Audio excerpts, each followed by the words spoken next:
Eu, Paula Moraes, estarei com você de segunda a sexta, às 9h30 da manhã, no BMC News. BMC News. Informação que gera valor. BMC News. Informação que gera valor.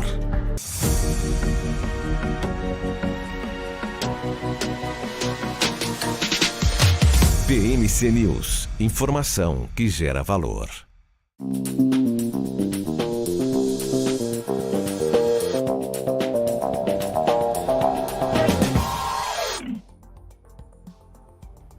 Olá, um ótimo dia para você que já está ao vivo aqui com a gente. Está começando o BMC Pre-Market na nossa programação comigo, Gabriel Monteiro, e daqui a pouquinho também com os nossos comentaristas, Marco Prado, Alex André e Gustavo Almeida estarão aqui hoje falando sobre a Bolsa de Valores brasileira, o que nós podemos especular e projetar para esta quinta-feira.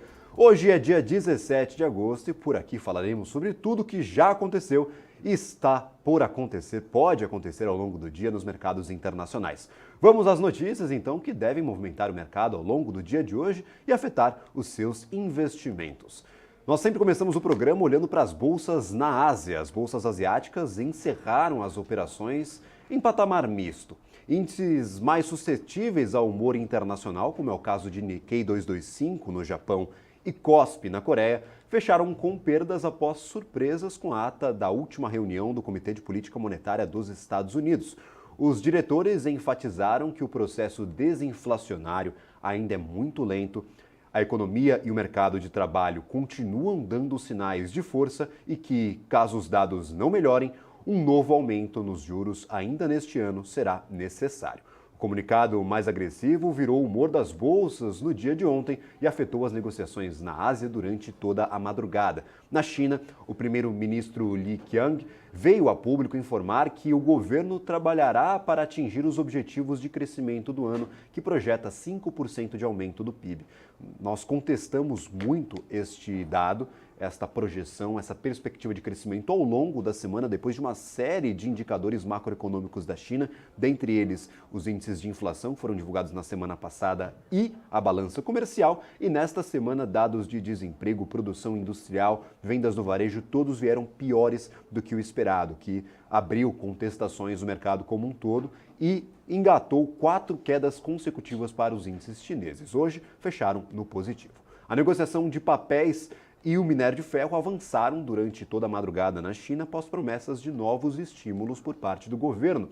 O grupo Zhongzi Enterprise, um dos maiores gestores de fortunas do país, reconheceu ainda publicamente que enfrenta sim uma crise de liquidez e buscará pela reestruturação da sua dívida. Há muitas dúvidas sobre a reestruturação da dívida, a falência ainda é uma opção. Há uma consultoria trabalhando com as contas desta financeira, dessa gestora de patrimônio, gestora de recursos, e ainda não temos acesso à totalidade dos dados. Inclusive, alguns dados do setor privado de construção no país indicam um cenário até pior do que o esperado. Então, será uma briga, será uma decisão difícil do investidor a partir deste momento, já que a China não demonstra o crescimento necessário para atingir os 5% de crescimento do PIB no final do ano pelos indicadores oficiais, e os indicadores do setor privado ainda indicam um setor de construção e um setor financeiro mais frágeis do que o que está se apresentando nos dados oficiais. Então, claro, nós discutiremos isso ao longo do dia. Hoje foi um dia bom para o mercado asiático. A bolsa subiu e o minério de ferro disparou. Está trazendo estes dados. Na Bolsa de Commodities de Dalian, nos portos de Dalian, nós temos um aumento de 4,34% na cotação do minério de ferro.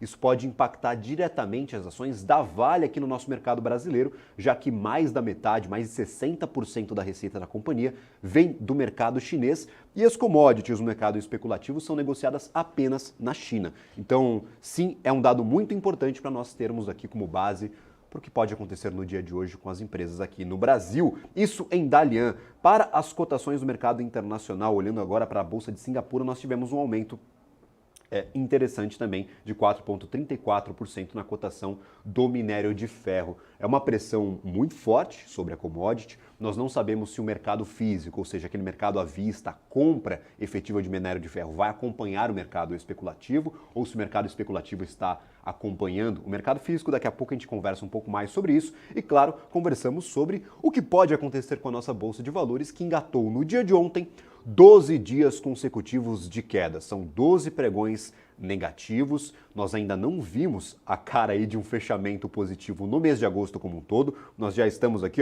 no dia 17 e até agora agosto foi um desgosto total. Apenas perdas para o Ibovespa, mesmo que se somarmos todos estes 12 pregões, nós tenhamos uma queda não muito relevante de aproximadamente 5%. No entanto, estamos em uma zona perigosa que gera dúvidas no investidor para a pontuação do Ibovespa e, claro, dependemos muito do que acontecerá com a economia chinesa e também de indicativos da economia norte-americana. Falando sobre a agenda do dia, na agenda macroeconômica teremos um dia mais calmo nesta quinta-feira. É difícil ver uma quinta-feira tão calma assim, mas com poucas divulgações no dia de hoje e ausência de grandes indicadores. Agora, às 8 horas da manhã, foi divulgado o relatório IGP-10, que é um dado intermediário de inflação calculado a partir do 11º dia do mês anterior até o 10º dia do mês corrente, no caso, este mês de agosto. Às 9h30, os pedidos iniciais de seguro-desemprego, que são divulgados semanalmente. A expectativa do mercado para este indicador de empregos nos Estados Unidos é por uma queda de 6 mil pedidos. O indicador chama bastante a atenção do mercado, principalmente após a divulgação de ontem da ata do Fed, que destacou a pressão do mercado de trabalho. À noite, os dados de inflação aos consumidores no Japão serão divulgados às 8h30. Para além da agenda de indicadores, devemos ficar atento também às discussões sobre a reforma ministerial em Brasília, que pode destravar a votação do arcabouço fiscal e o voto de qualidade do CARF. Ontem, o presidente Lula visitou a residência oficial do Arthur Lira para discutir o tema e estabilizar a relação entre os poderes após declarações de Fernando Haddad sobre o poder do legislativo que desgastaram essa relação e podem ter atrasado as votações do arcabouço fiscal e do voto de qualidade do CARF. E é por isso que nós chamamos a atenção para Brasília, para este ponto em específico, não especificamente sobre a política, mas, claro, estes dois indicadores, essas duas propostas que, se aprovadas, podem impactar diretamente o nosso mercado financeiro. Gostaria de contar aqui com a presença dos nossos comentaristas, Alex André e Marco Prado. Marco, muito obrigado pela participação, um ótimo dia para ti. Bom dia, Gabriel. Bom dia, Alex. E bom dia para você, telespectador, que está mais uma vez se informando aqui sobre o mercado financeiro. Bom dia, Alex. Hoje o mercado aqui tá... Será que a gente vai, não vai? Ontem eu estava otimista, no finalzinho das negociações a gente virou para o negativo. 12 pregões consecutivos de queda, até difícil para o investidor se animar, mas parece que nesta quinta-feira as coisas vão andar um pouquinho. Muito obrigado pela participação de hoje. Obrigado, Gabriel, mais uma vez aqui. Ótimo dia para você, ótimo dia, Marco, para todos que nos acompanham. Realmente, Bovespa, será que vai romper aí essa sequência de quedas? Acredito que sim, né? Acho que o externo está bem alinhado, né? A ata do FONC trouxe aí, enfim, pode subir mais 0,25, mas isso já estava meio que na conta. O mercado estava colocando uma expectativa que talvez não suba. Mas 0,25 também não vai fazer um grande estrago, já que a taxa de juros estão mais alta nos últimos 20 anos, né? Isso já, o mercado já vem tendo essa expectativa que realmente a inflação tem que chegar na meta do Fed de 2%. Para isso vai ter que colocar juros mais altos por mais tempo. Isso não é nenhuma novidade. Mas, bom, novidades que nós temos aqui, né, o Gabriel, mais no cenário político, né, isso pode até agitar positivamente a nossa bolsa, e o minério de ferro, né, que isso deve ser um grande catalisador aqui para a nossa Vale, que deve funcionar o índice para cima também.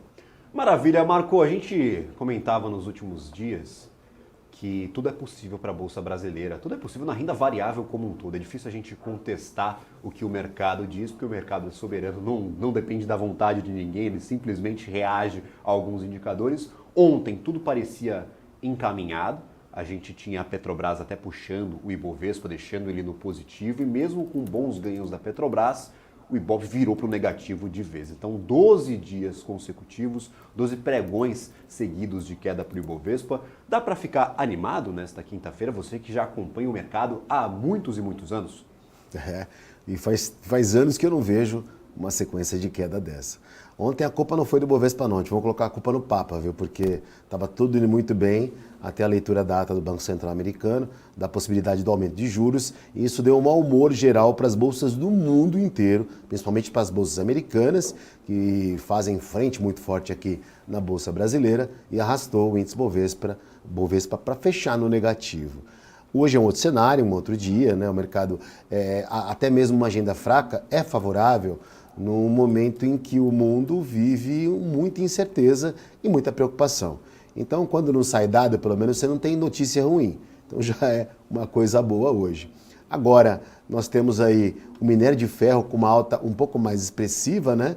Então, acredito, hoje, né, tá igual aquela narração, hoje sim, hoje não, mas eu acho que é hoje sim. Bolsa deve trabalhar em alta, pelo menos nessa abertura, né? Agora, até o fechamento, se não tiver nada negativo, nenhuma notícia que atrapalhe, a probabilidade é muito grande, né? Como você falou, imprevisibilidade aí no radar. Maravilha, a gente sempre fala que o mercado ele opera em duas etapas. O pré-mercado, os índices futuros, a abertura ele às 9 horas da manhã, que inclusive vamos acompanhar aqui no nosso BMC Pre-Market. E quando abre a papelada, aí é um Deus nos acuda, um salve-se quem puder, porque tudo pode acontecer. A gente pode ter uma notícia vinda de fontes internas das companhias, que pode mexer com algum papel ou outro, pode vir alguma declaração de Brasília que mexa com a Bolsa de forma geral. Então, tudo pode acontecer e nós vamos acompanhar isso ao longo da nossa programação. Lembrando, o BMC News acompanha o mercado em tempo real, sempre com atualizações aqui na nossa programação. Então, tá com dúvida? Liga na BMC News e, claro, a gente vai tentar tirar, esclarecer esses questionamentos, tudo que está acontecendo com a nossa Bolsa de Valores e para além da Bolsa de Valores, como o mercado e a economia como um todo.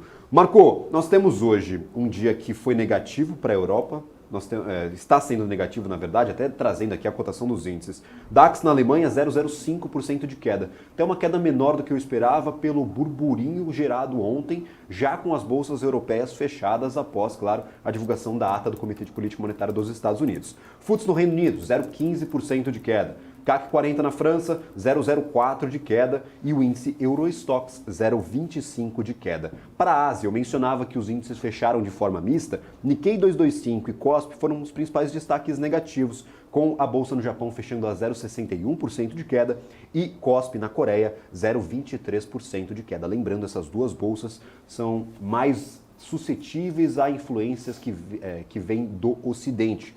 Xangai fechou no positivo, 0,43%. Já estávamos engatando ali 4, 5 dias consecutivos de queda para a China. Hoje, um alívio, 0,43% de alta para Xangai e o índice SZSE Component, 0,61% de alta. Nós tivemos alguns indicativos, inclusive o primeiro-ministro da China vindo a público dizendo que o país prestará esforços a crescer esses 5%, que é a meta do governo, é a meta estipulada para crescimento da China. Isso pode vir com incentivos, isso pode vir com corte na taxa de juros. Marco, o que a gente pode ter de informações de todas essas declarações e todos os dados que estão sendo divulgados para como a China agirá a partir deste momento? Nós conhecemos os incentivos da China, normalmente direcionados a setores como construção civil e o setor bancário, até o setor industrial, que são setores ali que demandam muita mão de obra. Você coloca dinheiro, incentiva, acaba empregando muitas pessoas, mas esse modelo de incentivos será suficiente para manter o crescimento do país? E lembrando, a nossa bolsa aqui é altamente influenciável pelo que acontece na China. Tem gente que fala que é um puxadinho da China porque muita commodity faz peso aqui na nossa bolsa de valores. Como que a China pode nos afetar e esse modelo, como eu disse na pergunta, ele é sustentável? Aplicando os incentivos que já são conhecidos para o mercado chinês, a gente consegue manter esse crescimento alto que vimos nos anos anteriores?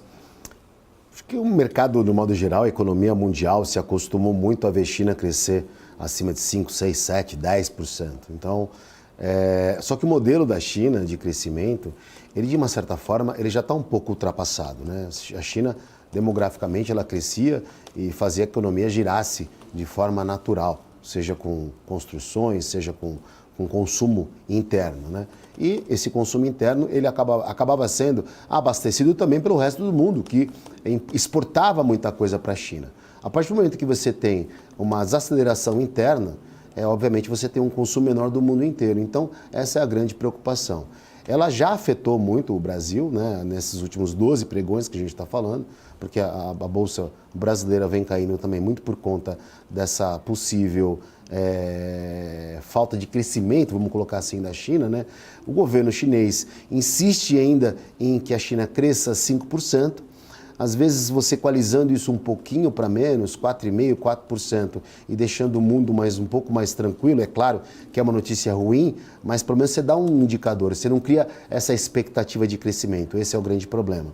Agora, e falando por um outro ângulo, o Gabriel e você telespectador, a gente tem a China num problema hoje na parte de construção civil com essas grandes empresas, a principal incorporadora da China, deixando de cumprir, de honrar alguns pagamentos. Aí a preocupação que o mercado tem, de modo geral, é que vai um pouco mais além. O quanto isso pode comprometer também o sistema financeiro, né? Porque o sistema imobiliário já está comprometido. O quanto isso vai comprometer o sistema financeiro.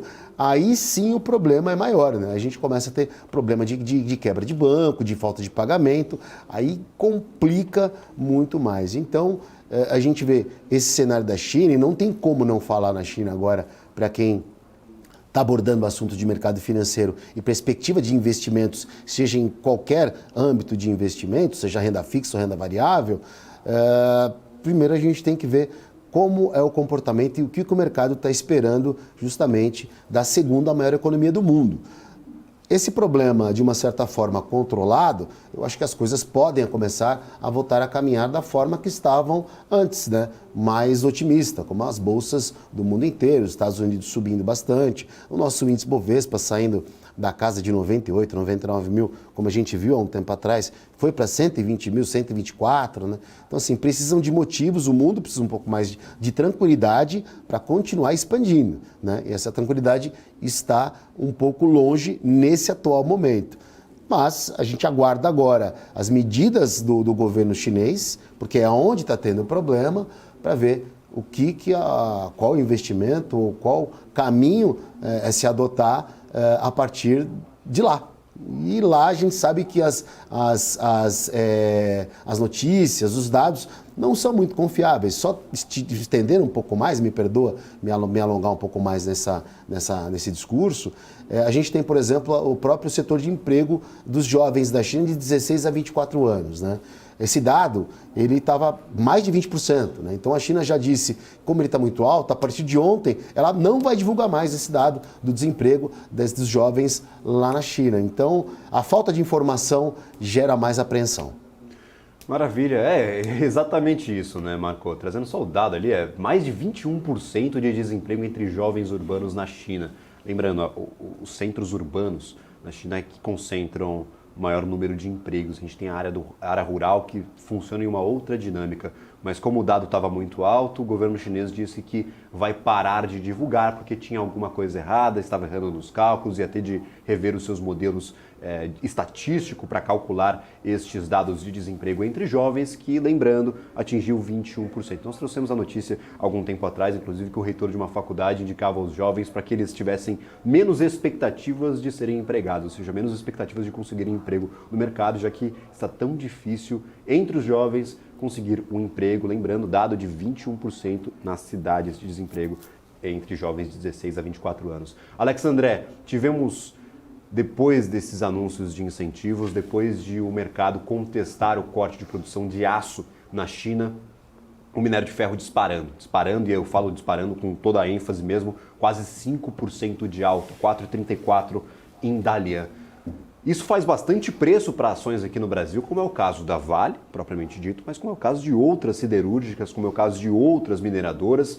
O que a gente pode esperar para este dia? Esse salto no minério de ferro, ele pode dar um gás para essas companhias que estavam sendo amassadas nos últimos meses? Lembrando, a Vale foi de R$ 96 para R$ 61, então perdeu R$ 30 para cada ação, então caiu bastante.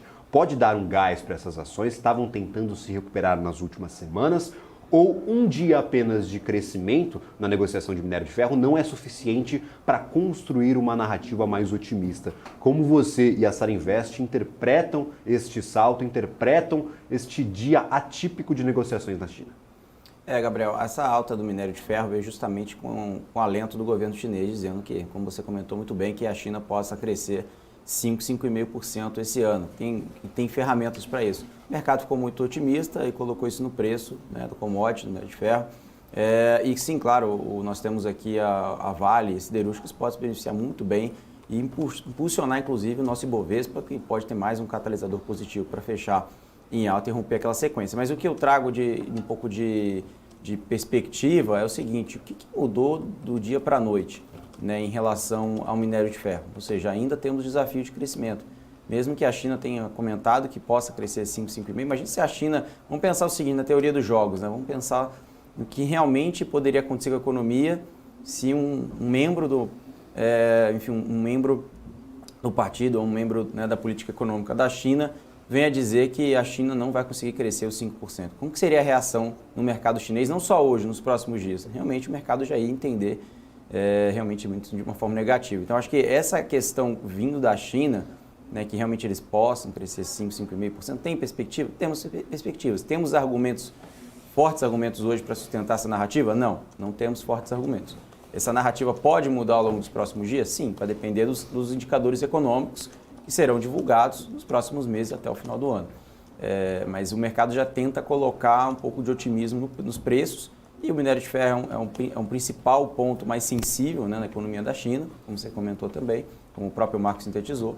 Então, eu acredito que sim, hoje vai ser um dia positivo, mas para sustentar, né, dias melhores, né, dias de uma alta mais forte do minério de ferro, como nós vimos, um rally muito rápido agora recentemente, o minério chegou a bater $120 e voltou para 100. Né? O que mudou de fato? Né? Tem algumas narrativas de mercado, alguns números que saíram, mas não sustentaram pelos dados que saíram de balança comercial, vendas do varejo, produção industrial. Tudo isso não ajudou esse ímpeto do minério de ferro. Vamos observar se realmente isso vai ser um pouco de especulação dos preços em relação a uma perspectiva de crescimento econômico, ou se realmente é uma demanda maior, né, do que a oferta. Isso simboliza, né, um crescimento de atividade econômica e sustentação de preços.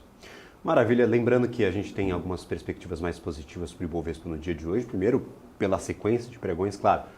Se cai 12, pode cair 13 vezes seguidas. Isso não é nenhum impeditivo. Mas como faltam notícias no dia de hoje, pelo menos indicadores macroeconômicos, às vezes, como o Marco falou no começo do programa, a ausência de notícias pode ser uma notícia positiva, porque a gente não vai ter nenhuma informação ruim, nada para pressionar o mercado. O mercado já subia no dia de ontem, o Ibovespa subia ali em torno de 0,4%, 0,5% até a ata do FONC. Então, nós tivemos essa virada de humor, essa virada para o negativo até o fechamento do mercado. O mercado europeu do dia de hoje normalmente é influenciado pelas divulgações nos Estados Unidos, não está reagindo de forma tão negativa, está até próximo da estabilidade de todos os principais índices na Alemanha, no Reino Unido, na França e também o índice Eurostoxx. Então pode ser que nós tenhamos, como a pressão na China foi positiva e a ausência de notícias é uma notícia positiva para o mercado brasileiro, nós tenhamos uma abertura do índice em patamar positivo. Claro, vamos ter de aguardar até as 9 horas da manhã, vamos ter de esperar. No entanto, todos os indicativos nos levam a crer que hoje possamos ter um Ibovespa ganhando valor, recuperando valor na verdade, né? Porque 116 mil pontos já está abaixo daqueles 121 mil pontos que nós vimos tempos atrás. Eu queria trazer aqui só uma perspectiva para o mercado norte-americano. Nós temos os índices futuros abertos.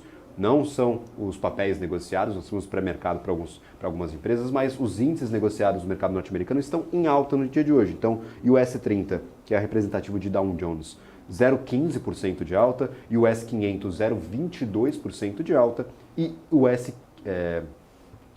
S-Tech 100, 0,20% de alta. Então, no mercado norte-americano, pelo menos no pré-mercado, tudo pode acontecer depois das 10h30 da manhã, eu sempre enfatizo por aqui, mas pelo menos no pré-mercado estão todos os principais índices em patamar positivo. Para o dia de ontem, nós tivemos a divulgação da ata do FONC, que foi mais dura do que o mercado esperava, e no dia de hoje, um dos últimos resultados aí da temporada de balanços lá nos Estados Unidos foi o resultado de Walmart, que veio acima das expectativas, com uma receita de 161 bilhões e 600 milhões de dólares. Inclusive, revisou as suas perspectivas de lucro e de vendas para este ano de 2023. A ação subia mais de 2% há pouco no pré-mercado norte-americano. Vamos ver se o Walmart consegue dar também uma animada lá para o mercado norte-americano. Lembrando, mais de 80% das empresas nesta temporada de resultados que compõem o S&P 500 divulgaram balanços acima das expectativas. Talvez o cenário corporativo ele equalize esse temor com a macroeconomia norte-americana.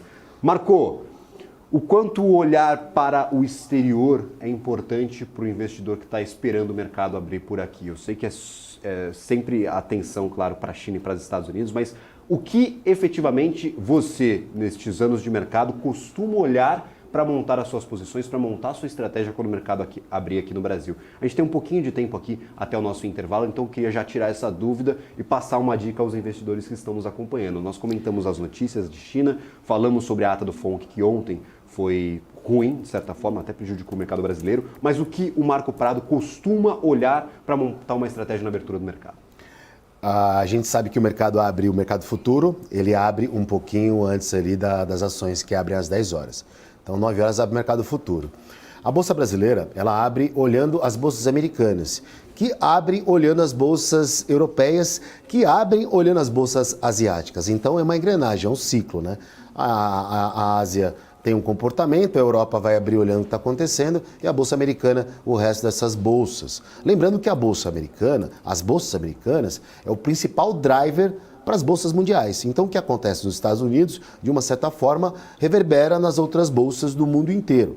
A Bolsa Brasileira abre olhando justamente a média dessas três bolsas. Então, o índice futuro, o índice aqui que abre às 9 horas, ele abre na média, geralmente, dessas ações, dessas cotações, né? Então, vamos falar do que você passou esses preços aí, essas cotações. A nossa bolsa deve abrir daqui a pouco com uma alta em média de 0,15%.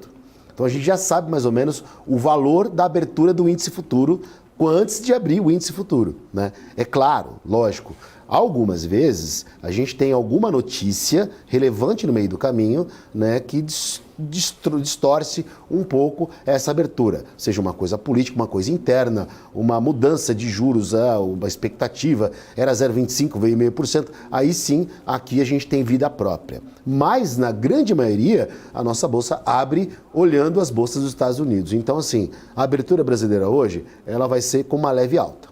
Agora, a continuidade dela vai acontecer com a abertura das ações às 10 horas. E aí, ao longo do dia, o mercado vai assimilando as notícias e vai tendo ali, né, o seu comportamento natural. Então, a gente pode esperar assim uma abertura positiva da Bolsa e um comportamento positivo olhando os Estados Unidos. Então, acho que é basicamente isso para você que opera bastante o mercado futuro, né? A gente tem muito, aqui é um mercado, um canal de notícias, então a gente está conectado em muita mesa de operação, muito banco, muita corretora, muita gente que opera. Então é importante você ter essas cotações no radar e é claro, né? Sempre o fone de ouvido, ouvindo o Gabriel falando de mercado. Exatamente, não só a mim, mas também Marco Prado, Alex André, Gustavo Almeida, todos os comentaristas que sempre estão por aqui e tem muito tempo de mercado, muita experiência para compartilhar, não só comigo, o apresentador que não entende essa profundidade, mas também a você, investidor que está aqui nos acompanhando e quer ter algum direcionamento para começar o dia bem informado. Então a gente aproveita essas feras do mercado financeiro que estão aqui todos os dias conosco para passar essa informação a todos os investidores. Toda essa informação que antes, no passado, era limitada a grandes investidores, a grandes gestores de fortunas, hoje estão liberadas aqui para todo mundo que nos acompanha na programação. São 24 horas por dia falando sobre mercado financeiro, sobre finanças, sobre empreendedorismo. Aqui na BMC News a gente tem informação que gera valor sempre. A gente vai para um rápido intervalo, mas na volta a gente comenta sobre agenda política, o que pode impactar na nossa bolsa de valores e, claro, tem alguns indicadores de inflação que foram divulgados há pouco. Tem bastante coisa para a gente aproveitar nesse segundo bloco de programa. A gente vai para um rápido intervalo, já volta o nosso BMC Pre-Market. BMC News. Informação que gera valor. O que acontece no mercado financeiro no Brasil e no mundo está na BMC News. São 24 horas de programação para ajudar o investidor na melhor tomada de decisão. Independência e jornalismo sério. Não estamos plugados em nenhuma instituição financeira. Isso nos dá liberdade de levar a informação sem nenhum viés e sem conflitos de interesse. Ser a ponte entre as notícias, empresas, especialistas e os investidores. Tudo de uma forma dinâmica, e com uma pitada de bom humor.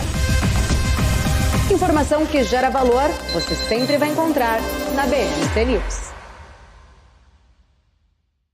Trader, imagina uma TV com programação trader 24 horas por dia. Imagina ter conteúdo de qualidade, interação com a comunidade trader em tempo real e acesso às últimas notícias sobre o mercado a hora que você quiser. De madrugada, final de semana, é só ligar, assistir e interagir. Pois é, pela primeira vez na história do mercado financeiro, está no ar a TV exclusiva para traders, a Trader TV. Programação 24 horas por dia, sorteios de notebooks, cadeiras ergonomicamente projetadas para os traders, camisetas, canecas, além de muito conteúdo de qualidade para melhorar o teu operacional. Ultrapasse fronteiras e eleve a sua performance no trade de uma vez por todas. Ou morra tentando sozinho. Te esperamos na Trader TV.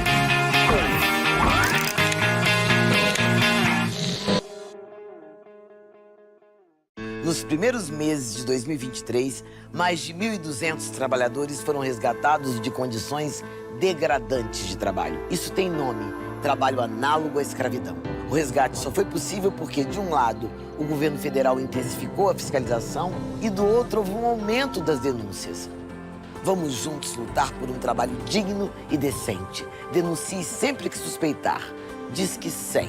Brasil, União e Reconstrução. Governo Federal. Boa volta. Cara, demais. foi boa. E aí, Ju, tá curtindo? Espera aí, Razia, que eu tô só baixando o novo aplicativo da EQI pra abrir minha conta. Mas você não precisa fazer isso com calma? Não, é facinho. Deve ser até mais rápido que essa sua volta. Mais rápido do que minha volta de Porsche. Você duvida? Baixa o aplicativo. Amigos da EQI, e vai se criando um clima terrível no Autódromo de Interlagos. Vamos, acelera! De um lado, temos Luiz Razia. Do outro lado, temos Júlia Václavik. Bora, Razia! Precisa melhorar esse tempo. Tá no papo, tá no papo. Haja coração, meus amigos. Como ela tá indo, Nelsinho? Ela já fez o reconhecimento facial. Razia acelera pelo mergulho e vai se aproximando da subida dos boxes. Olha a Júlia finalizando. Vai ganhar, vai perder. Perdeu! Ganhou! Mas, na verdade, quem ganha mesmo é você, que consegue abrir sua conta na EQI Investimentos tão rápido quanto o tempo que você levou para assistir esse filme aqui. PNC News. Informação que gera valor.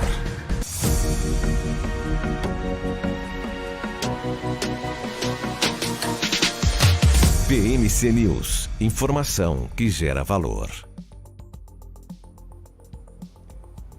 Estamos de volta com o BMC Pre-Market, trazendo todas as informações relevantes para você, investidor, que quer começar o dia bem informado. Eu mencionava o resultado de Walmart, que foi divulgado há pouco lá nos Estados Unidos.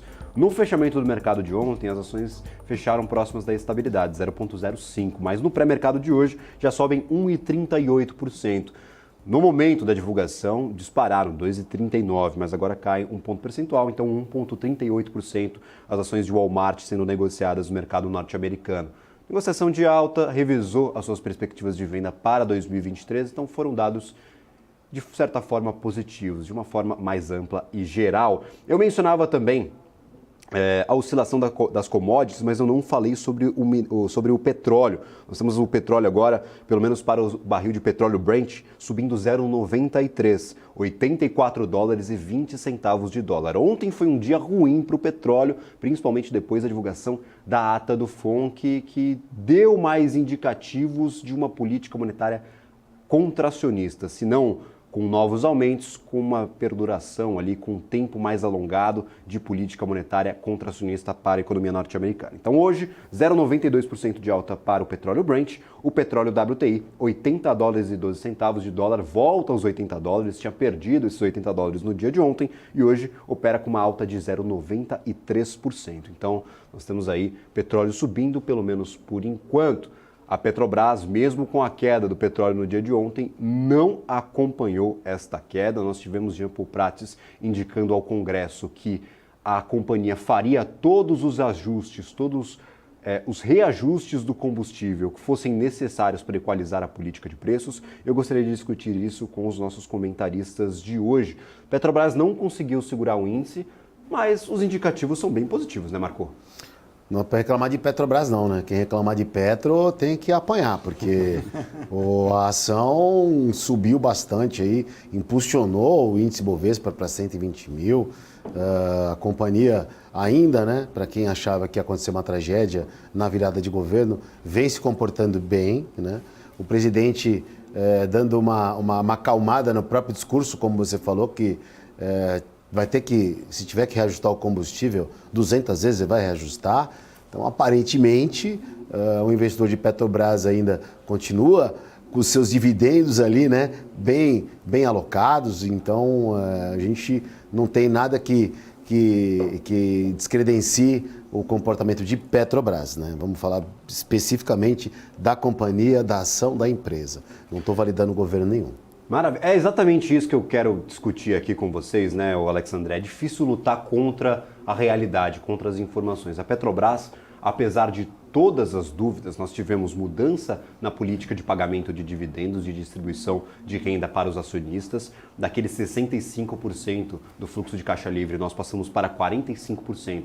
E adicionamos a compra de participação societária em companhias, ou seja, M&As, no CAPEX a ser retirado do caixa antes do pagamento de dividendos. Então, foi uma notícia bem ruim. Petro conseguiu se estabilizar, não perdeu os patamares que atingiu ao longo deste 2023. Tivemos uma produção abaixo das expectativas, o mercado esperava um aumento de produção no segundo trimestre e nós reduzimos a produção da Petrobras, produção de combustíveis da Petrobras de petróleo, no segundo trimestre, então foi mais uma notícia negativa. Petrobras conseguiu segurar o seu valor. E agora, com esse reajuste, a companhia disparou, não dá para brigar contra o mercado. Petrobras ainda é uma ótima alternativa de investimentos, como nós mencionávamos há alguns meses atrás, ou todas essas dúvidas ligam o sinal laranja aqui, não é nem o amarelo, laranja na cabeça do investidor. Como que vocês enxergam a companhia, que é uma das maiores petroleiras aqui no mercado, não só do Brasil, mas também da América Latina?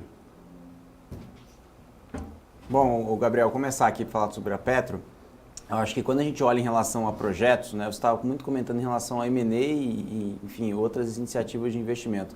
Eu, por si só, eu vejo que a iniciativa da Petrobras ainda está muito clara, voltada ao último plano estratégico, já que a única mudança seria, de fato, a questão da margem equatorial. Por isso que a companhia, inclusive, jogou para frente a divulgação do seu plano estratégico, que está realmente em negociação, né, tanto não só com o Ministério do Meio Ambiente, enfim, com outros participantes em relação a esse tema tão sensível, que é a exploração da margem equatorial, que é a próxima fronteira do pré-sal. Mas tirando isso, nós temos também energia eólica offshore, enfim, temas que foram muito discutidos e debatidos em relação à rentabilidade. Sustentabilidade, eu acho que sim, né? Todas as companhias de petróleo no mundo inteiro, né? Exxon, Total, todas elas deixam de ser uma companhia só de petróleo e viram para ser uma empresa de energia, não só de petróleo, né? Acabam tendo outras matrizes energéticas, não só olhando a escassez, né, do combustível fóssil, né, mas no caso também da perspectiva do mundo, né, que exige energias mais limpas. Mas o mercado começa a questionar o seguinte: será que aqui no Brasil, né, como nós temos o pré-sal, né, que teoricamente ele tem um custo de extração menor, né, então, ou seja, ele é mais rentável, e isso a gente sabe que tem uma perspectiva de muitos anos ainda de exploração, não vai acabar agora, ou seja, esses campos não vão ser descomissionados. Será que realmente essa leitura de investimentos tão forte em relação a esse tema é necessário neste momento? E a taxa interna de retorno desses projetos será atrativa? Então, essas perguntas que o investidor coloca agora em perspectiva com a Petrobras, Gabriel. E isso, como você comentou muito bem, a metodologia do fluxo de caixa livre. Se tem mais CAPEX, mais investimento, vai sobrar menos no bolso do investidor, né? Menos dividendos.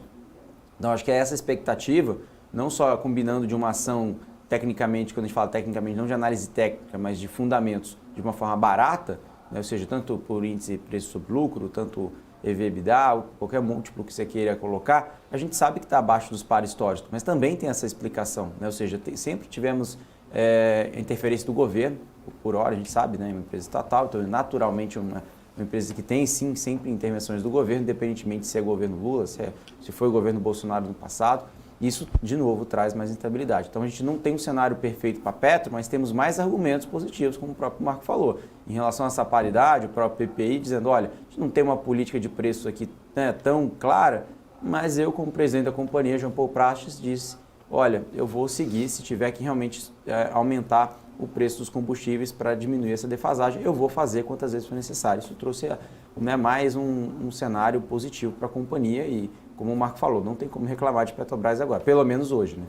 E só para complementar, Gabriel, se me permite, por favor. Fique à vontade, por favor. Tem muito assim, acho que o Petrobras hoje, você vai privatizar para quem? Para a Arábia Saudita? Para a China? Né? Acho que a companhia ela tem que realmente se reinvestir em tecnologia, porque acho que é isso que está o grande diferencial, e ela teve esse crescimento porque ela investiu muito em tecnologia de extração, enfim, de um modo geral, e também proteger a empresa de gestões que tentam se beneficiar de alguma forma, como nós tivemos em governos passados. Então, acho que a Petrobras ainda é uma empresa que a gente tem aí como modo, não de recurso, de resultado, de dividendos, muito à frente de uma boa parte da carteira do índice Bovespa.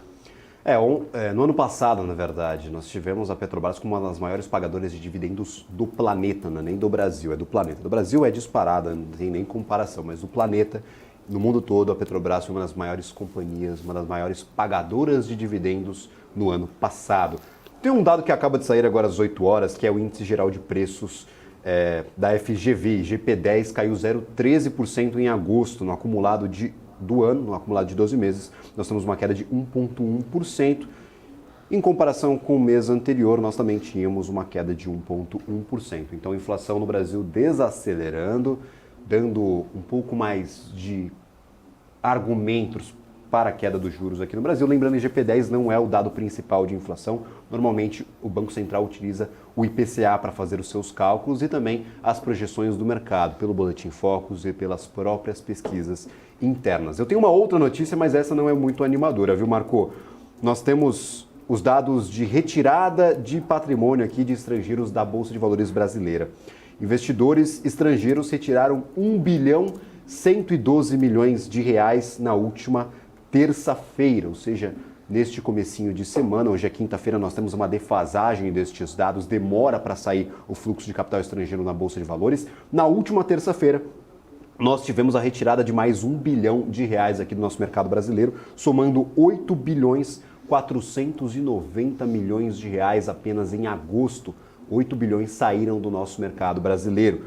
A soma no ano agregado de 2023 ainda é muito positivo, 15 bilhões de reais entraram na nossa Bolsa de Valores, no entanto é uma saída bem rápida de capital. Eu gostaria de saber de ti, Marco, o quanto esses 12 pregões de queda são necessariamente ligados a uma deterioração na nossa tese, na tese Brasil, e quanto é ligado a essa retirada de capital estrangeiro, possibilidade de aumento de juros nos Estados Unidos, o investidor tira dinheiro dos mercados emergentes para retornar aos próprios mercados, como é o caso de Estados Unidos e Europa.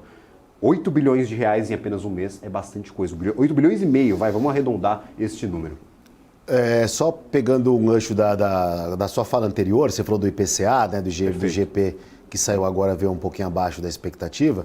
Então a gente vai ver a alta do combustível agora impactando um pouco nesses dados aí. Lembrando, né, que o IPCA, a gasolina não impacta tanto, mas o diesel sim impacta diretamente mais no IPCA.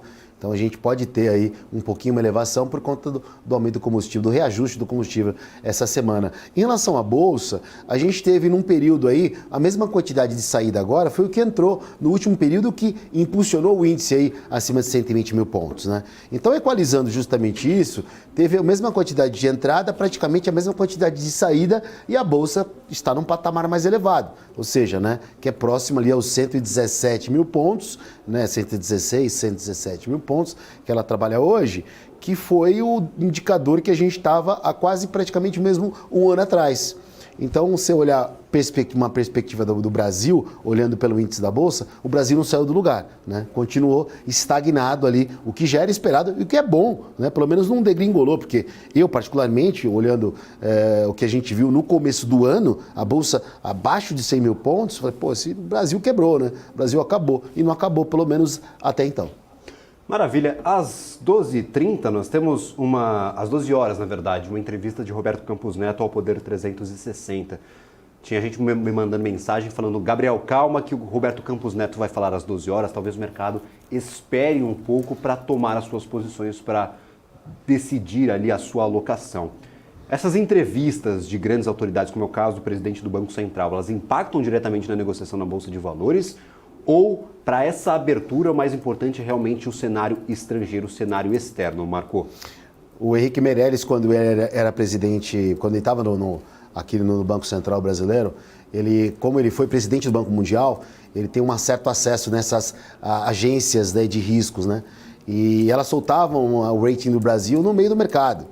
E ele combinou com essas agências de falar, olha, vamos soltar um comunicado de rating positivo ou negativo depois do fechamento do mercado. Eu contei essa história por quê? Porque não dá para você ter um presidente do Banco Central brasileiro, um presidente da Câmara falando de economia em horário de pregão. Realmente assim, é deselegante e desnecessário. Nada contra o presidente do Banco Central, que eu sou um admirador do trabalho dele, eu acho ele muito competente, mas fala no fechamento do mercado, fala 7, fala 8, entendeu? Ou não fala. Agora, durante o pregão, tem muita interpretação e a gente precisa de calmaria agora, não de volatilidade. Mas, por exemplo, nos Estados Unidos a gente tem tanto a divulgação da política monetária quanto a entrevista ali, a coletiva de imprensa do Jerome Powell, que acontecem durante as negociações. Você acha que é diferente aqui para o Brasil? Deveríamos ter uma postura diferente, já que a política monetária é divulgada depois do pregão, às 6 horas da tarde normalmente? As autoridades também deveriam se reservar a estes horários sem negociação de ações? É porque lá quem fala geralmente é o seguinte, o presidente do Banco Central ou membros do FONC. Os membros que têm direito a voto é um discurso mais alinhado. E uma política, uma economia um pouco mais firme, digamos assim, mais robusta, a Bolsa não tem tanta volatilidade. Então assim, por exemplo, falta dinheiro no Brasil. A nossa Bolsa hoje, para quem opera no mercado, tem uns buracos na tela, onde você vê que realmente não tem dinheiro circulando no mercado. Então isso dá muita volatilidade. Então qualquer posição, qualquer compra maior ou venda maior dá um agito muito na bolsa. E quem está no meio do caminho, o cara que opera no gráfico, que faz as suas operações, ali, principalmente para quem opera day trade, acaba se machucando. Dificilmente o cara ganha nessas oscilações. Essa é a verdade. Então a economia brasileira reage diferente a um tipo de comportamento quando alguém fala. Então é muito mais fácil as ferramentas, né? Todas essas estratégias que é usado nas bolsas mundo afora. No Brasil ela funciona completamente diferente, na verdade. Ou ela até nem funciona. Se olhar um gráfico de uma bolsa brasileira, é completamente diferente você olhar um gráfico de uma bolsa americana. Lá a coisa anda muito mais na regra do que aqui. Por quê? Porque falta dinheiro na nossa bolsa. Maravilha. É até incrível que em alguns momentos, quando a gente tem declarações, até divulgações, a Bolsa às vezes está positiva em 0,2, 0,3, ela vira para o negativo ou vira para a estabilidade. Aqui no Brasil, se a gente tem uma declaração ruim, vira para 1% de queda, 1,5% de queda, vira uma bagunça. É isso aí. Alex André, vocês que olham com um pouco mais de calma para ativos com uma estratégia de maior longo prazo, nestes momentos, talvez gere uma oportunidade de compra para ativos, por exemplo, 12 pregões consecutivos de queda. Como que vocês enxergam estes patamares, já que olham mais para a operação da companhia do que necessariamente para movimentos de mercado? Dependendo da estratégia do investidor que está nos assistindo, pode ser ou um nêmesis ou um inimigo mortal, essa volatilidade, ou também um aliado, né, Alex? Legal sua colocação, nêmesis. Em relação às ações, Gabriel, a gente tem diversos fatores, né, narrativos que a gente pode construir. Por exemplo, nós temos aqui algumas ações que na temporada de resultados foram motivos, né, de expectativa tanto positiva quanto negativa. E isso eu vou dizer efeitos práticos, tá? Primeiro, ações, por exemplo, algumas empresas do setor de construção civil e empresas do setor de educação. Antes do acontecimento ali da questão do STF, do Gilmar Mendes, nós vimos uma reação muito positiva, né, desse setor, desses dois setores especificamente, não de todas as empresas, tirando a Ânima, né, por exemplo, do setor de educação, mas no setor de construção civil, nós tivemos várias empresas reportando bons resultados, mas o catalisador foi a temporada de resultados. Isso não significa que o investidor, né, tecnicamente, teria que operar só no curtíssimo prazo. Isso sim tem um motivo, né, para quem gosta desse tipo de operação, a temporada de resultados abre uma oportunidade para isso, mas olhando à frente, a gente já começa a ver a temporada de resultados como um ponto de inflexão, tanto como um fator positivo, que é o caso desses dois setores, que tende a melhorar não só com a queda de juros no sistema operacional, estrutura de capital, enfim, um operacional melhor, e olhando, por exemplo, um setor que está realmente, que pode melhorar, que tem perspectivas melhores à frente, mas é um pouco mais desafiador que o varejo. O varejo que o mercado já esperava que o segundo trimestre já viria, né, com números piores do que estava sendo colocado na conta, e realmente se confirmaram com essas expectativas. Então eu vejo que os eventos, ou seja, as notícias, o que a gente vem comentando aqui ao longo da programação, é um fator muito determinante para você, investidor, tomar aquela decisão, não necessariamente de curto prazo, né, na sua estratégia. Aí realmente é muito pessoal, mas o que eu entendo que não é só o fundamento, né, no dia a dia, mas a gente tem que se juntar ao fundamento com as notícias e aquelas notícias que realmente devem fazer preço, que é isso que a gente comenta, tento comentar aqui sempre, para trazer essas narrativas, construir narrativas não só de longo prazo, que isso vai ser construído em preço ao longo do tempo, construção de resultados, mas também aquilo que pode realmente trazer volatilidade, o investidor conseguir surfar isso na Bolsa de Valores, Gabriel. Maravilha, lembrando, se o objetivo do investidor é bater o índice, às vezes estar fora do mercado também é uma boa alternativa. O mercado está caindo 5, você está fora, você já está batendo o índice de qualquer jeito. Então fiquem atentos, às vezes a melhor opção em dias de alta volatilidade, em alta dúvida do que pode acontecer com a economia mundial, não estar posicionado talvez também seja uma boa alternativa de investimentos, né, Marco? Então não adianta ficar com aquela euforia de, não, começou o dia, deu 9 horas, eu tenho de estar na Bolsa de Valores, eu tenho de operar, eu tenho de montar alguma operação aqui, seja com qual ativo for, eu tenho que encontrar uma oportunidade. Às vezes ficar um pouquinho de fora, dar um passo atrás, é a melhor alternativa, né? Às vezes assistir uma boa série é mais barato, né? Exato. Fica em casa, né? Lá assiste uma série, relaxa a cabeça, toma aquele cafezinho, curte a vida, poupa cabelo branco, poupa queda de cabelo e poupa dinheiro, principalmente. Maravilha. Alex André, eu queria só lhe fazer uma pergunta. Nós temos, como eu mencionei, um cenário de saída de capital estrangeiro, 12 dias consecutivos de queda para a Bolsa de Valores. Não foi uma queda muito alongada, mas foi uma queda prolongada por muitos dias consecutivos. E eu queria saber também sobre a participação do que está acontecendo em Brasília nessa negociação. Será que a gente tem rumor ou ruído vindo de Brasília que está afetando o nosso mercado brasileiro? Para tirar um pouco dessas dúvidas, eu gostaria de convidar aqui à nossa tela Luan Esperandio, analista político e conselheiro do Ranking dos Políticos. Luan, muito obrigado pela participação. Ontem nós tivemos uma reunião entre o presidente do Brasil, Luiz Inácio Lula da Silva, e o presidente da Câmara. E hoje, Cláudio Cajado já veio a público dizendo que o ruído, a rusga entre Lira e Haddad foi solucionada. A partir de agora, há esperanças de que as pautas de arcabouço fiscal e voto de qualidade do CARF sejam destravadas na Câmara dos Deputados, porque nós falamos sobre isso desde a volta do recesso, há 3 semanas atrás, e essas votações elas foram consecutivas vezes postergadas. A gente foi jogando para frente, foi empurrando com a barriga. Agora vai! Muito bom dia, Gabriel. Sempre um prazer falar com vocês, em especial sobre o andamento do cenário político aqui em Brasília.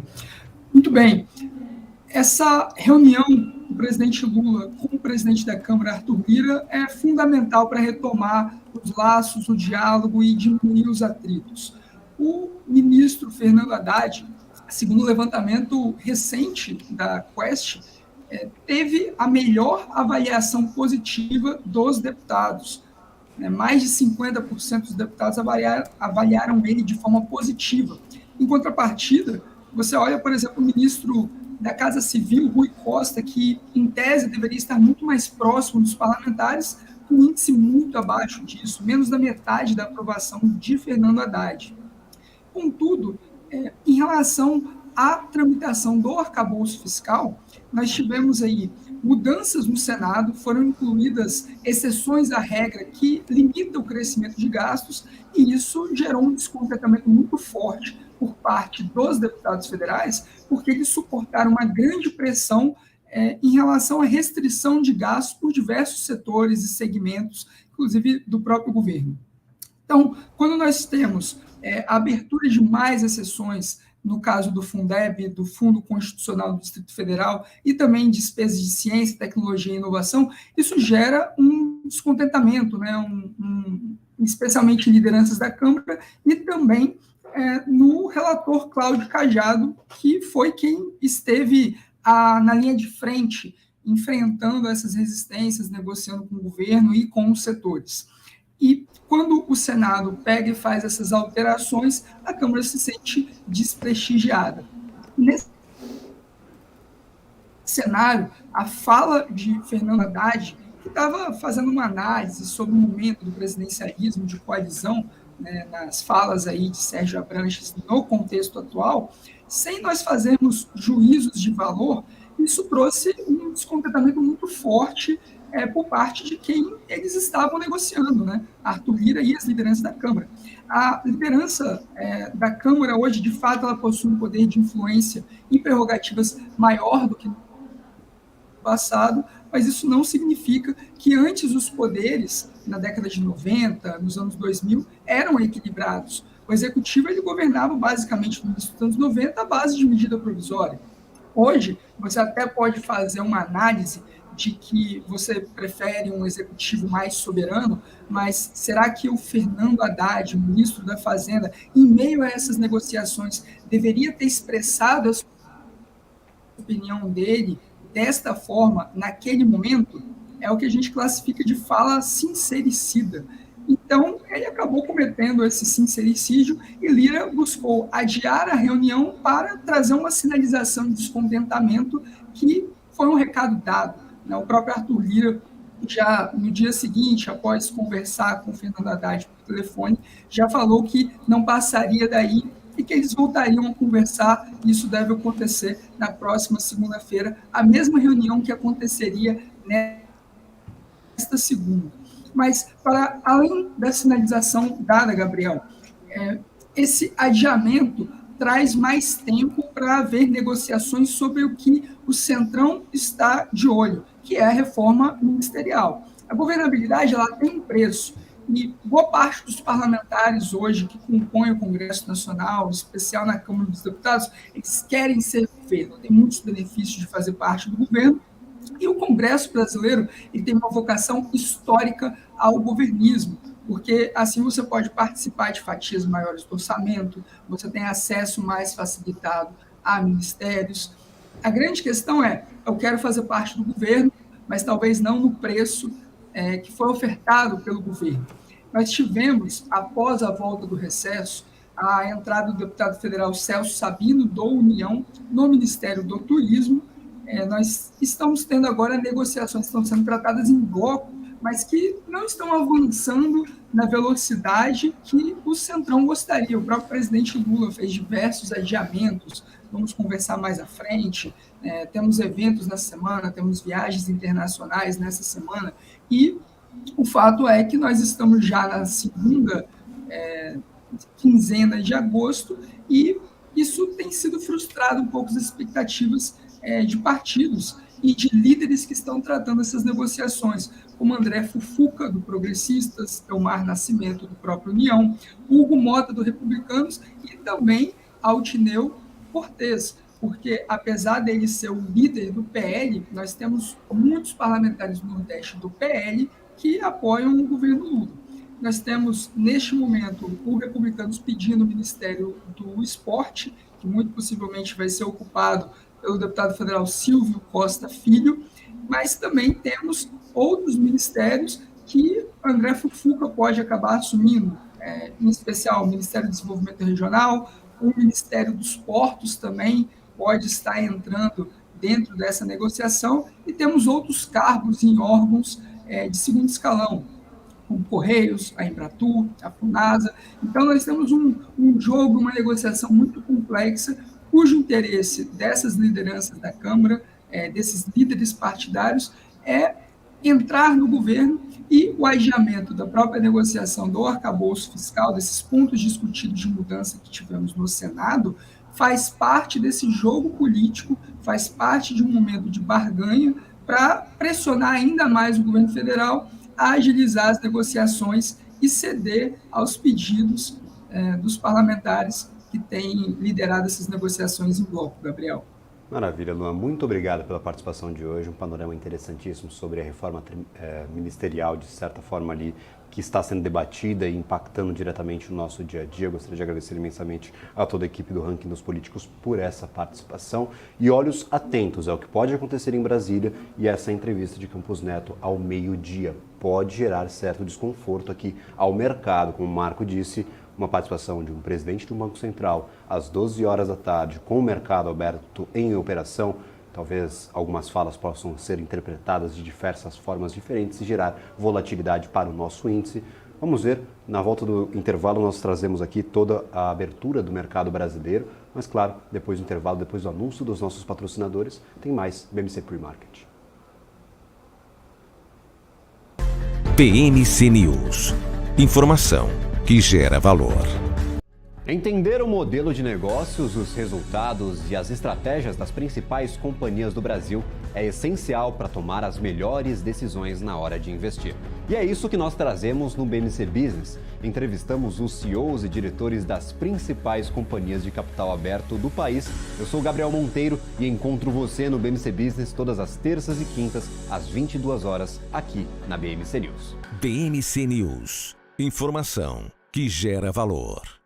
Conheça a Brasil Paralelo, o único streaming que oferece uma experiência completa, que começa antes de cada filme com a sinopse em vídeo e continua depois que os filmes acabam com as análises e podcasts sobre o que acabou de assistir. Somos o grupo de comunicação que produziu Brasil, a Última Cruzada, a série de história que mudou a forma do brasileiro olhar para o seu passado. Junte-se às mais de 600 mil famílias que assinam a BP. Entre no site brasilparalelo.com e faça sua assinatura. Tesouro Direto. Tenho certeza que você já ouviu falar nele. Mas você sabe o que ele é? Esse é o quadro BMC Explica e o tema de hoje é Tesouro Direto. Bom, nada mais é do que um programa do governo brasileiro, em parceria com a B3, que permite que pessoas físicas invistam diretamente em títulos públicos emitidos pelo Tesouro Nacional, bastando apenas ter uma conta num banco ou em uma corretora habilitada pelo Tesouro Direto. O Tesouro Nacional oferece títulos com diferentes tipos de rentabilidade, atreladas tanto à variação da inflação do país mais uma taxa real, a Selic, ou a uma taxa pré-fixada. Esses títulos são uma das formas do governo de captar recursos para financiar as atividades e projetos. Os investidores podem escolher diferentes tipos de títulos com prazos e rentabilidades diferentes. Além de acessível e de apresentar muitas opções de investimento, o Tesouro Direto oferece boa rentabilidade, liquidez diária e baixo risco de crédito. O investidor pode ficar até o final do prazo contratado ou até mesmo sair antes do prazo. No entanto, se sair antes, a rentabilidade pode oscilar, resultando ou em ganho maior do que o planejado ou até mesmo em perdas. Essa opção de investimento é de baixo risco, porque são garantidos pelo governo federal.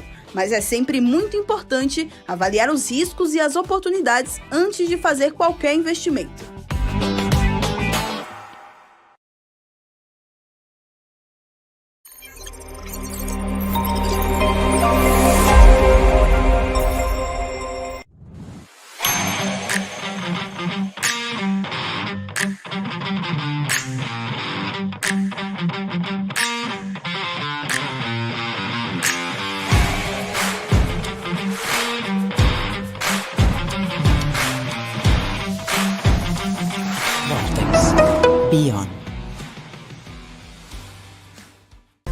BMC News.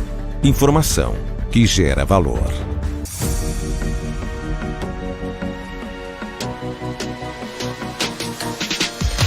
BMC News. Informação que gera valor. Estamos de volta com o BMC Pre-Market. Eu mudei meu fundo aqui atrás, olha só. Nós temos o Profit Pro da Nelogica já trazendo as informações da abertura do índice futuro brasileiro. 0,56 de alta, como nós mencionávamos já há pouco nos blocos anteriores. A expectativa é realmente para uma alta no índice futuro, a abertura em alta. No entanto, o índice abriu em gap e vem perdendo um pouquinho de força aí neste comecinho de negociações. Dólar futuro, 0,42% de queda, R$ 4,98, próximo do patamar de abertura, próximo do patamar de encerramento aqui das operações no dia de ontem. Nós podemos ver aqui R$ 4,98, dólar futuro já negociando e o índice futuro para cima, 0,6% de alta segundo a última leitura. Eu vou abrir de novo aqui, 0,58, 118.500. Marcou, abertura dentro das estimativas, mas esse gap de alta aí dá uma mexida no mercado também, né? A expectativa era de uma alta não acima de 0,5%, né? Então abriu aí 0,5%, o índice tô olhando para baixo aqui, perdoa até porque eu estou falando com vocês e estou olhando a cotação no celular. Mas assim, já abriu com um gap de alta, numa linguagem que a gente fala no mercado, né? Abriu um pouquinho acima, mas dentro do normal, tá? Então assim, eu acho que é muito difícil o índice trabalhar dentro dos parâmetros agora que a gente está tendo das cotações internacionais. E a perspectiva da abertura do mercado da nossa bolsa local, às 10 horas, trabalhar abaixo que ele vire negativa nessa abertura. Então, 118 mil, que é o mercado futuro aí, 200, 300 pontos, é mais ou menos o mínimo que deve alcançar, pelo menos nessa abertura, mas é daqui para cima, aparentemente, tá? Lembrando que isso não é call, tá, Gabriel? Às vezes o cara tá falando, tá dando dica. Não, isso não é call. Isso é apenas uma análise de operador de mercado. De gente que tem muito tempo de mercado, muito tempo olhando para a abertura de índice, né, Marco? Então já tem as manhas de identificar o que pode impactar aqui a abertura, né? É isso aí. Maravilha. Neste momento, 18.490, 0,58% de alta, dólar futuro 0,43%, mas em patamar negativo. Expectativas realmente aí para uma recuperação. Eu deixei aberto aqui o índice de ontem, os ativos que foram negociados no pregão de ontem. Lembrando, essa aqui é a cotação de ontem, pelo amor de Deus, não façam confusão. Nós temos o Ibovespa agora separado pelo setor de siderurgia e mineração. Essa foi a negociação de ontem. Nós tivemos CBA caindo 2,60%. Nós tivemos Ferbasa 0,99%, Bradespar 0,93%, CSN Mineração 0,74% de queda, CSN Siderurgia Nacional 0,49%, Usiminas 0,44% e Vale 0,39%. A Vale, ela dava alguns indicativos de que poderia virar a qualquer momento, ficou boa parte do dia e negativo, no entanto sempre próxima da estabilidade, 0,3 para cima, 0,3 para baixo, acabou fechando no negativo, 0,39, junto com o restante do setor de siderurgia e mineração. Do lado positivo, apenas Tupi, 2,09% de alta para Tupi no dia de ontem. Vamos ver a partir das 10 horas da manhã como todos esses ativos vão reagir ao salto no preço, na cotação ali do minério de ferro lá na China, 4,34% de alta em Dalian. É realmente uma alta muito expressiva. Daqui a pouco a gente traz o Ale Delar aqui para conversar conosco sobre quais os motivadores dessa alta, desse ânimo do mercado com o minério de ferro e se o mercado físico, ou seja, o que realmente está sendo negociado ali para construções, para obras, para infraestrutura, está acompanhando esse mercado especulativo. Super importante essa análise, essa comparação do mercado especulativo com o mercado físico para nos dar direcionamento se essa alta ela pode se sustentar ou é apenas alguma reação do mercado que é muito enfática, o mercado muito animado por uma notícia específica. No caso, é o primeiro-ministro da China dizendo que o governo fará esforços para que a China cresça sim 5% ainda neste 2023. Voltando aqui aos nossos índices, 0,49% de queda para o dólar, agora sim negociando deste lado aqui, é o que está acontecendo em tempo real, R$ 4,97, contratos de dólar comercial futuro e o índice futuro aqui 0,70% de alta, 118.650. Então até apertando um pouco o passo, bastante volatilidade como é comum de todos os dias na abertura do mercado. Eu gostaria de agradecer imensamente a participação de Marco Prado aqui na nossa programação. Marco, adoro conversar contigo. Eu tenho certeza que todos os investidores que estão nos acompanhando prestam bastante atenção em todas as análises, em todas as dicas aqui que o senhor passa. Então, muito obrigado mesmo pela participação e, claro, já deixo o convite para participar todos os dias aqui conosco, já que a sua presença é sempre muito bem-vinda. Muito obrigado, né? Tô que a gente acorda às 5 horas da manhã para ler notícia, para passar a informação certa, né? Porque errar, não dá para errar, principalmente quando fala de investimento. E hoje você tá afiado, hein, cara? Hoje você apresentou o programa aí com gás todo. Haja café, viu? Parabéns, haja café. Acordar às 5 horas da manhã é difícil. Ler todas essas notícias também é um trabalho complicado, mas estamos aqui todos dedicados a entregar informação que gera valor para todo mundo que nos assiste. Então, Marco, obrigado pela participação. Até amanhã. Tchau, tchau. Senhor Alex André, eu gostaria de ter aqui um panorama geral.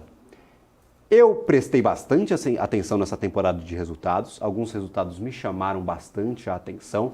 Nós fizemos um panorama ontem, mas eu gostaria de enfatizar, já que provavelmente teremos uma abertura positiva no Ibovespa, como o senhor avalia essa temporada como um todo? As companhias estão no Brasil pressionadas, as operações estão ruins ou estão em um ponto de virada, talvez apontando para um segundo semestre muito melhor do que foi esse começo de 2023?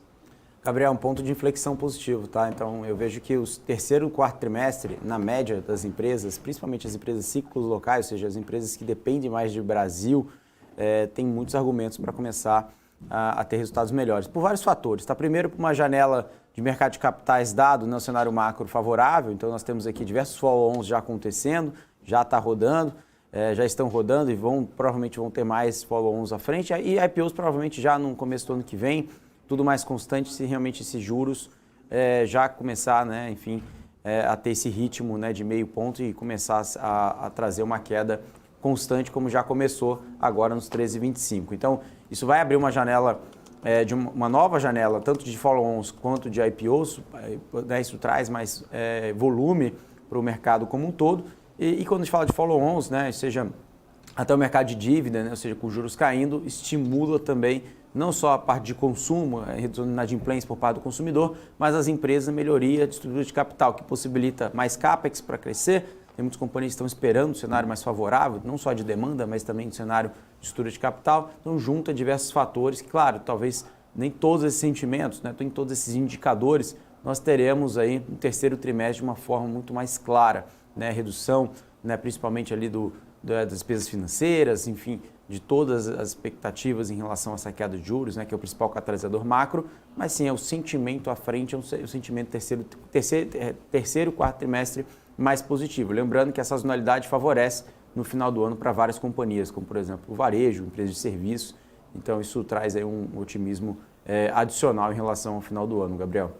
Maravilha, tinha gente me perguntando sobre os apagões que aconteceram nesta semana, se tínhamos algum indicativo, qual o motivador de todos esses apagões. Ontem, às 4h30 da tarde, tivemos uma coletiva do ministro de Minas e Energia, Alexandre Silveira, que indicou que o problema foi identificado em uma linha de transmissão administrada pela Companhia Hidroelétrica de São Francisco, a Chesf, que é uma subsidiária da Eletrobras. Ele ainda afirmou que o problema provocou um apagão em diversas regiões do país e ocorreu nessa linha de transmissão lá no Ceará. Também afirmou que o Operador Nacional do Sistema Elétrico, a ONS, admitiu o erro e confirmou que houve falha sistêmica. O ministro ainda passou a defender uma investigação da Polícia Federal sobre o caso. Então, provavelmente, teremos desdobramentos dessa informação que foi divulgada ao mercado no dia de ontem e agora nós já sabemos onde efetivamente aconteceu o problema nessa linha administrada pela Chesf, que é subsidiária da Eletrobras. Será que a Eletrobras vai sofrer um pouco, talvez, no pregão de hoje? Lembrando, as linhas de transmissão, elas são pagas pela disponibilidade da transmissão de energia, ou seja, mesmo que não passe energia, a linha tem de estar disponível para que o governo repasse o valor prometido às companhias. Por isso, inclusive, que companhias de energia, em especial as transmissoras, são muito estáveis nas suas operações. É difícil ter uma surpresa tanto positiva quanto negativa, porque o valor já está previsto. Foi pouco tempo, mas foi um problema sistêmico. Então, nós não sabemos se a Eletrobras ela pode ser punida por este problema sistêmico, se a Chesf, que é a subsidiária, pode ser punida de alguma forma. Teremos talvez uma investigação da Polícia Federal que foi pedida pelo ministro de Minas e Energia, Alexandre Silveira. Vamos acompanhar e trazer os detalhes, todas as informações aqui na programação da BMC News. Eu gostaria de chamar o nosso convidado aqui de terça, quarta e quinta, todo este meio de semana, sempre participando da programação da BMC News, no nosso pré-mercado, o senhor Gustavo Almeida. Muito obrigado pela participação, Guga. O que parecia dificílimo, se não impossível, aconteceu de fato. 12 pregões consecutivos de queda para o Ibovespa. A gente não vê isso desde o início da série histórica lá em 1980, então é inédito para os dados coletados da Bolsa de Valores aqui no Brasil. A gente pode ter um dia de alta no dia de hoje, mas será suficiente, talvez, para reanimar o investidor? Como que a gente pode aí avaliar essa queda consecutiva do Ibovespa por 12 pregões consecutivos e o que a gente pode esperar para o dia de hoje? Senhor Gustavo, muito obrigado pela participação. Bom dia, Gabriel. Bom dia, Alex. Tudo bom, pessoal? Bom, mais uma surpresa, né? O mercado ele adora dar surpresa, adora mostrar e quebrar previsões, né, estatísticas que a gente vai levantando ao longo do tempo. Tá? Assim, mais um dia de correção, mais um dia de queda, tá? Final do pregão, o mercado até começa, né, um pouco mais leve, um pouco mais animado, tenta subir, mas no final, nos ajustes do mercado, os investidores eles vão se desfazendo das suas posições. Tá? Não são grandes quedas, tá? A gente ainda não perdeu ali, tá muito próximo das mínimas, né, de julho, né, do mês passado, mas a gente não devolveu todo aquele rally de alta que nós tivemos ali em junho. Tá? Então isso mostra que o mercado está fazendo uma correção, tá? Por não ter aí uma grande evidência que possa fazer com que o mercado ele tenha um rally de alta, mas também não é aquelas quedas assim desesperadas, não é o mercado atirando a toalha e devolvendo os ativos. Pelo contrário, eu acho que a gente está tendo até alguns movimentos assim bem interessantes e que vão deixar os ativos cada vez mais interessantes para se posicionar, para nós nos posicionarmos nesse segundo semestre. Eu estou com a mesma opinião do Alex, né, em relação a estar otimista para o segundo semestre. Espero que a gente tenha aí algum gatilho que possa fazer a nossa bolsa performar de forma positiva novamente. Maravilha. Tinha gente me mandando mensagem perguntando sobre as regiões de suporte do Ibovespa. Realmente uma correção, não devolvemos todo o valor que foi angariado neste rally de alta. Nós batemos ali nos 121 mil pontos, realmente impressionante para o Ibovespa, mas me perguntaram sobre as regiões de suporte. Já estamos próximos dessas regiões e talvez se passarmos de algum patamar, o que pode acontecer com o índice na sua avaliação? Onde está essa região de suporte para o Ibovespa? Onde você já enxerga essa região? E o que pode acontecer caso o Ibov aí volte a cair e testar estes patamares? Poxa, Gabriel, ótima pergunta, mas ela é um pouco mais complexa, né? Porque olhar para a região de suporte, né, seria uma região onde a queda ela perderia a força.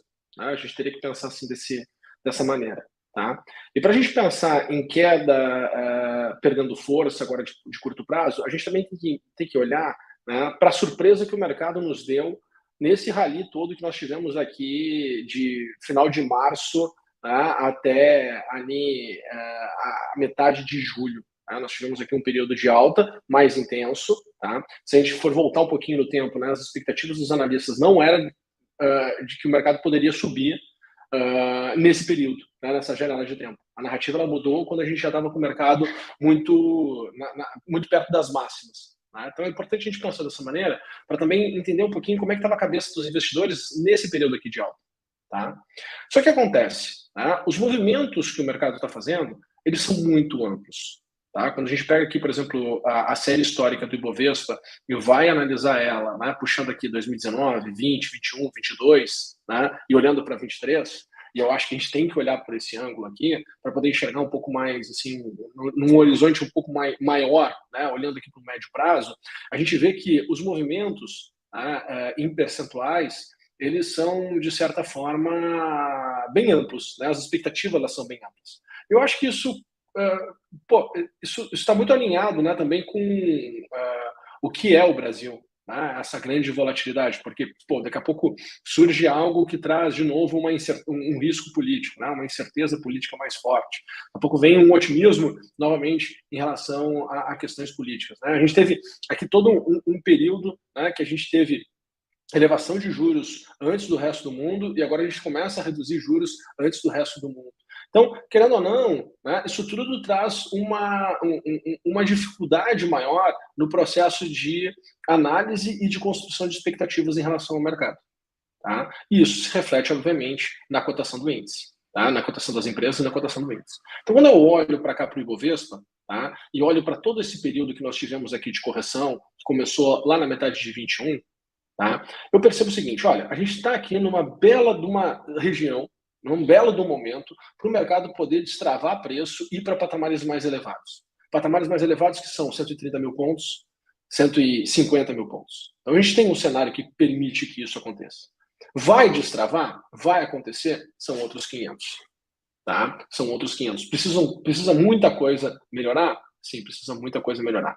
A gente tem que olhar para os vetores que possam fazer com que esse movimento aconteça? Claro que a gente tem que olhar para os vetores que possam fazer esse movimento acontecer. Tá? Só que eles precisam ir destravando. Então a gente precisa ter esse cenário em mãos, otimista, de que, se por um acaso acontecer, eu quero estar surfando ele. Né? Obviamente que a gente tem que ter a nossa alocação, a gente tem que ter os ativos que a gente tem uma preferência maior, que a gente acredita que possa trazer essa performance junto, né? E se posicionar neles. Tá? Quando eu olho para cá, tá, e olho para esse cenário, a gente fez um primeiro movimento que nos jogou na região dos 119 mil pontos. Tá? E agora, da região dos 119 mil pontos, o mercado está precisando do quê? Ganhar força.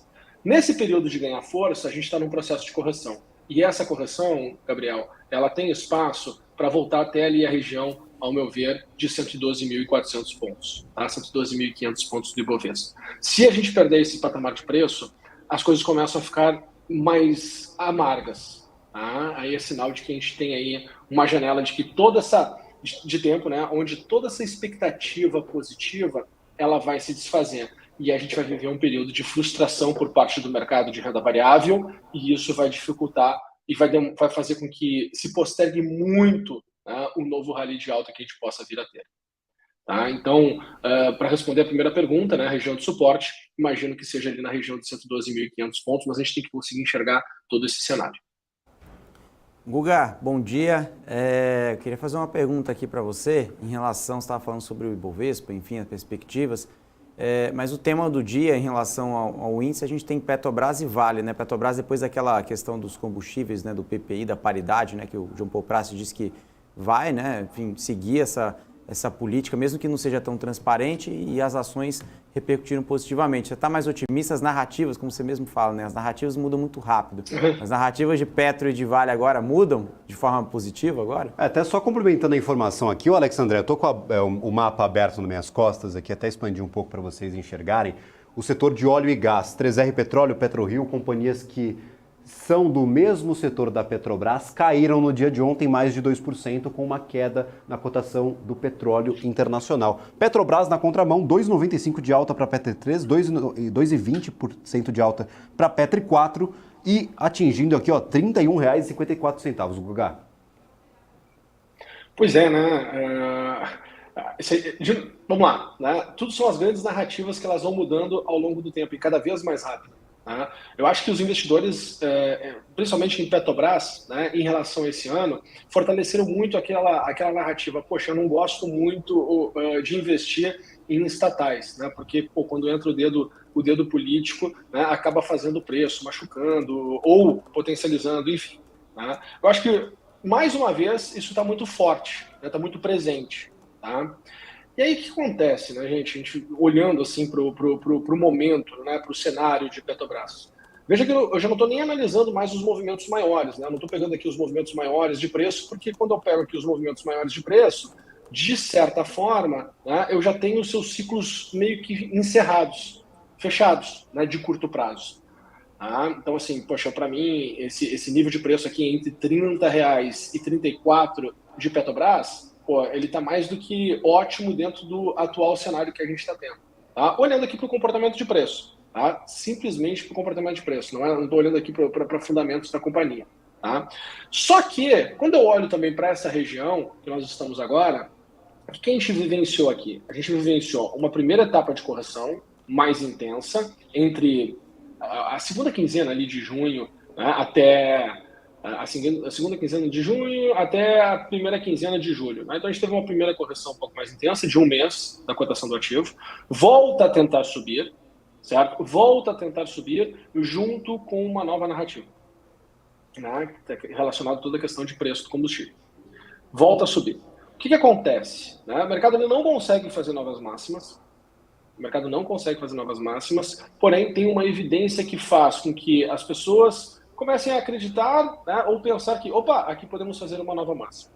Cara, esse é o cenário assim, ideal para a gente ter aqui mais um período de ajuste, mais um período aqui momentâneo de correção. E terminar todo um ciclo de correção. Tá? Que, em função de todo o contexto, me parece que vai ser uma correção que não deve passar aqui muito da região dos R$28. Se chegar nas regiões dos R$28. Então, você vai ver que vão ser dias mais travados, mais trancados para a Petrobras. E depois, gente, eu acho que começa a criar todo um cenário, né, maior e positivo. Acho que a gente pode criar uma expectativa também maior e positiva também para a Petrobras. Tá? Então, assim, quando eu olho e analiso o momento do nosso mercado, né, ele conseguindo se manter acima daquela região que a gente estava olhando ali antes de 112.500 pontos, tá? Enquanto o nosso Bovespa estiver corrigindo, travado, lateralizado, né, acima dessa região, eu acho que a gente se prepara para um belo rally depois de alta novamente nesse segundo semestre. Tá? Então eu estou com essa cabeça. Tá? Estou com esse viés. Eu volto a estar, né, olhando de forma positiva e otimista. Eu nunca ganhei dinheiro, de novo, nunca ganhei dinheiro sendo pessimista. Óbvio que tem algumas regiões de preço que eu começo a puxar o freio de mão e tentar olhar o seguinte, poxa, se o mercado cair daqui, qual é o tamanho da correção? Isso me machuca? Eu suporto segurar essa correção ou não? Não suporto. Então é sinal de que eu tenho que me manter ainda fora ou reduzido. Não, eu suporto. Né? Então, eu tenho que aumentar a minha posição. É importante, né, a gente ter uma expectativa, não é uma realidade, do que pode acontecer para saber se, nesse momento eu vou aumentar a posição, vou aumentar a exposição ou não. Vou tirar o pé do acelerador e esperar e deixar o mercado se trabalhar um pouquinho mais. É o que nós falamos, né, Guga? Final, sempre, às vezes, estar fora do mercado é a melhor opção para você acertar no investimento. Se o objetivo é ganhar do índice, estando fora e o índice caindo, ou estando fora e a ação caindo, a gente tem um bom resultado. Eu vou ter de interromper aqui essa nossa conversa, Guga, porque estamos chegando ao fim do programa. Eu gostaria de agradecer imensamente a participação de Alex André aqui conosco. Muito obrigado pela participação de todos os dias, Alex. Obrigado, Gabriel, que agradeço. Obrigado, Gustavo Almeida, sempre participando aí com ótimas colocações. Um abraço. Maravilha. Gustavo, última mensagem rapidinha aqui aos investidores, o que ficar atento, a que olhar neste finalzinho de dia. De iniciozinho de dia, né? Iniciozinho de dia. Vamos lá, né? Eu, nesse patamar de preço, Gabriel, eu não me sinto tão confortável em estar exposto de maior do que o planejado. Né? Então, se a exposição é para estar combinada, né? É de estar 30% do portfólio, vamos trabalhar para ficar com 15%, 20% no máximo. Tá? Eu acho que a gente tem que ter agora, nesse momento, um pouco de folga para poder tomar posições um pouco melhor, né, ao longo das próximas semanas, né? Mas também não tem que ficar de fora, certo? Maravilha. Porque o mercado continuando a performar, a gente tem que né, ir descascando suas posições, diminuindo as suas posições, sim, porque eu acho que a gente não está em patamar de preço agora, nesse momento, para falar assim, poxa, se eu estiver fora, eu vou perder um grande rally de alta do mercado. Né? Eu não acredito que a gente esteja nesse momento agora. Obrigado, Guga, pela participação de todos os dias. Muito obrigado também a você que está acompanhando o BMC Pre-Market. Fiquem agora com o BMC News, com todas as informações relevantes deste dia. Tchau, tchau.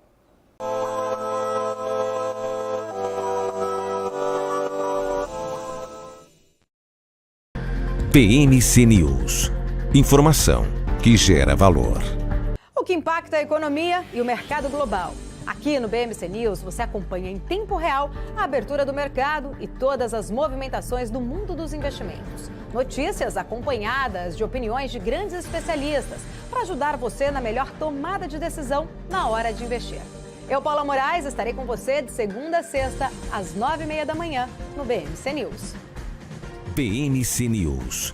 Informação que gera valor.